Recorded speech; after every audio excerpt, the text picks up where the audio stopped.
Et on se retrouve donc pour cette revue de presse de l'économie.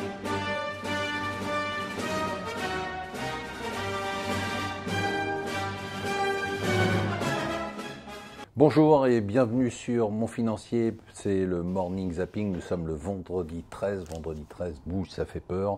N'oubliez pas, ce soir, on a la dernière émission de la saison de C'est votre argent et on va faire une rétrospective de l'année avec les événements qui ont marqué l'année et qui auront un impact sur votre argent. Alors on n'y comprend plus rien, l'OTAN.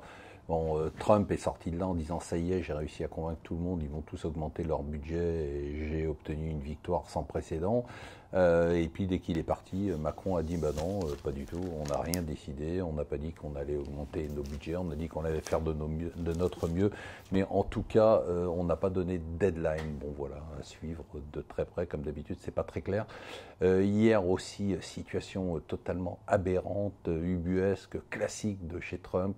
Il est à Londres, Theresa May a déroulé le tapis rouge pour lui, on s'attendait à des rencontres chaleureuses, et patatras, il donne une interview au Sun en disant globalement que compte tenu du deal que Theresa May s'apprêtait à signer avec l'Europe, c'est-à-dire un deal qui est un deal de soft Brexit, eh bien, il n'y aurait pas de négociation entre les États-Unis et la Grande-Bretagne pour un accord commercial bilatéral privilégié.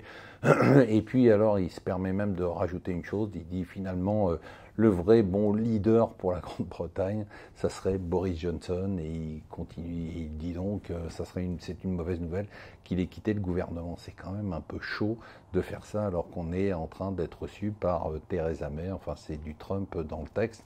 Toujours Trump devant de la scène, la guerre commerciale, on a l'impression, et c'est pour ça que les marchés remontent assez fortement ce matin, on a l'impression qu'on a une pause, c'est-à-dire qu'après le temps des menaces, voilà le temps des négociations.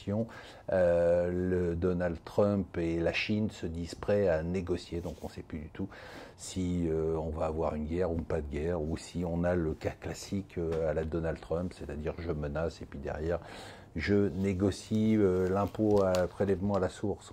Là aussi, on n'y comprend rien. Maintenant, le gouvernement annonce que pour les emplois à domicile, il y aurait une année blanche en 2019. Vous savez que sur les emplois à domicile, le prélèvement à la source a été décalé d'un an. Allez, c'est le week-end, il va faire très beau et figurez-vous que ce mois-ci, on a eu dans tout l'hémisphère nord un coup de chaleur extrême, des records comme on n'en a jamais vu. Et sur le marché ce matin, la chose étonnante, nous dit le Financial Times, c'est la remontée du dollar-yen, parce que bon, la tension est quand même forte sur la guerre commerciale et sur l'OTAN, et normalement, dans ces moments-là, eh bien, le yen remonte, puisque c'est une valeur refuge, mais là, il baisse avec un dollar-yen qui est très haut, et il se pourrait qu'en fait les investisseurs japonais achètent de plus en plus d'actions et de papiers étrangers, ce qui expliquerait qu'ils vendent du yen et qu'ils achètent du dollar par exemple. Voilà, n'oubliez pas ce soir donc le dernier C'est votre argent de la saison, et moi je vous souhaite une excellente journée.